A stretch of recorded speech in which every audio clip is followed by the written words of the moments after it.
Halo, assalamualaikum warahmatullahi wabarakatuh. Jumpa lagi di Kesa Elektronik, teman-teman.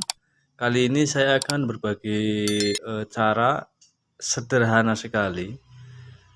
Ini saya akan berbagi cara mengenai remote set-top box maupun TV ataupun sejenisnya ya, maksudnya remote apapun.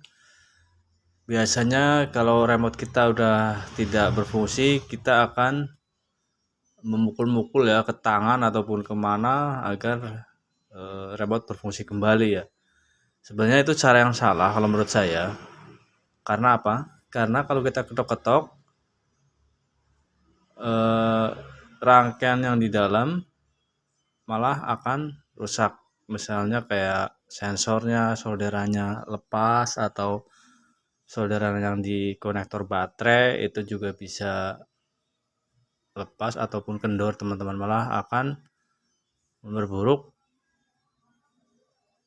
kerusakan remote itu sendiri. Nah, kali ini saya akan berbagi usahakan remote jangan dipukul-pukul ya teman-teman ya. Kalau misalnya udah nggak bisa, ya ikuti cara ini saya. Oke, simak baik-baik teman-teman ya. Teman, kali ini ada remote set-top box ini ya, remote set-top box ini mati total ini. Kalau kita melihat atau mengalami remote kita udah nggak fungsi, coba cara pertama bisa kita lihat dengan HP, kamera maksud saya, kamera di handphone, kita arahkan ke sensor yang ini teman-teman.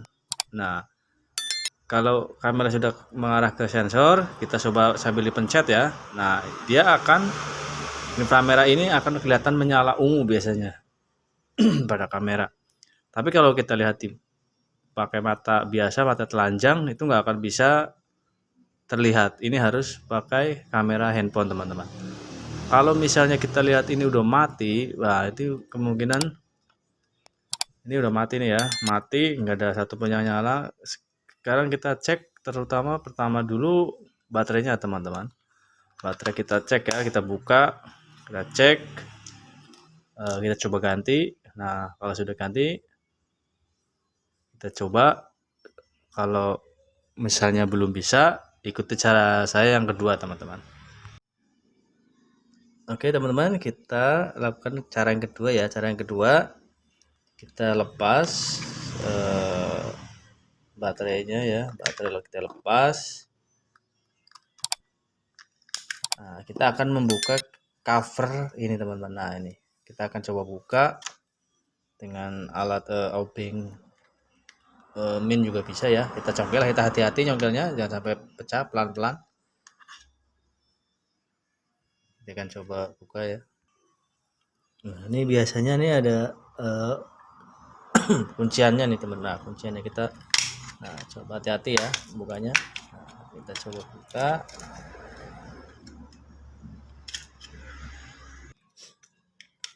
Oke, setelah kita buka, kita akan melihat satu PCB. Nah ini PCB. Nah ini satu karetnya teman-teman ya. Bagaimana caranya kalau setelah ini? Nah, kita lihat di sini ada karet. Nah, di sini juga ada namanya karbonnya ini yang hitam-hitam buat mencet ke PCB ini, teman-teman. Cara yang kedua yaitu kita akan bersihkan lapisan ini ataupun yang di karetnya dengan cairan, teman-teman. Caranya apa? Cairannya sangat mudah sekali. Kita bisa dengan kontak cleaner untuk khusus elektronik, alat-alat atau barang-barang elektronik. Jika tidak punya, kita bisa memakai minyak kayu putih. Pastinya teman-teman punya ya, karena ini pasti hampir di semua rumah ada. Nah ini kita juga bisa pakai, ini juga bisa. Nah caranya gimana? Saya akan coba pakai ini ya. Intinya cairannya pakai thinner pun juga bisa teman, pakai bensin juga bisa. Intinya yang cairannya sifatnya mudah menguap. Jadi cairannya tidak ngendong di sini yang akan mengakibatkan korosi ataupun konslet pada tombol-tombolnya. Nah, ini saya akan coba pakai ini, saya akan coba semprot, bersihkan. Oke, kita ambil tisu, kita bersihkan teman-teman. Biasanya kayak gini nih karena debu-debu ya teman-teman, debu menempel akhirnya menutupi pencetannya. Nah, akhirnya kehalang, jadi pas kita pencet nggak kena ya, ataupun ada yang retak juga. Biasanya kita cek juga, biasanya ada yang retak karena kita ketok-ketok lama-lama, ada yang retak pada solderan sensor ataupun solderan baterai. Nah, kita harus cek juga teman-teman.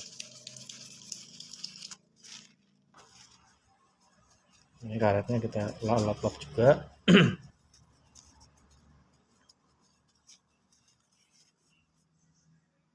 Oke, setelah kita bersihkan, kita coba pasang.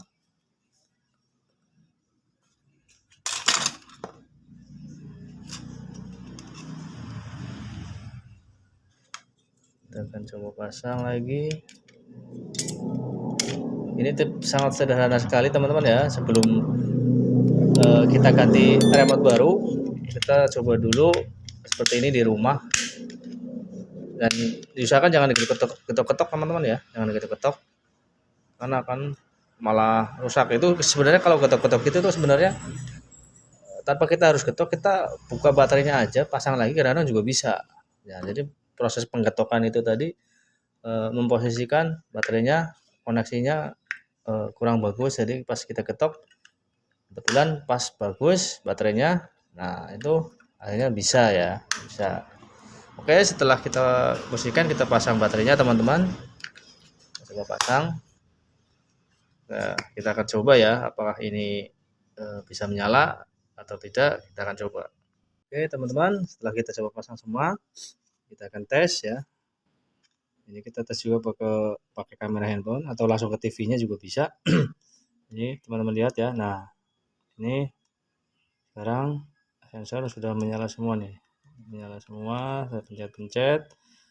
Nah, sensor ini kalau pakai mata telanjang kita nggak bakal bisa melihat nyalanya teman-teman, harus pakai kamera handphone. Nah, itu ya. Nah, bisa teman-teman lihat ini udah normal.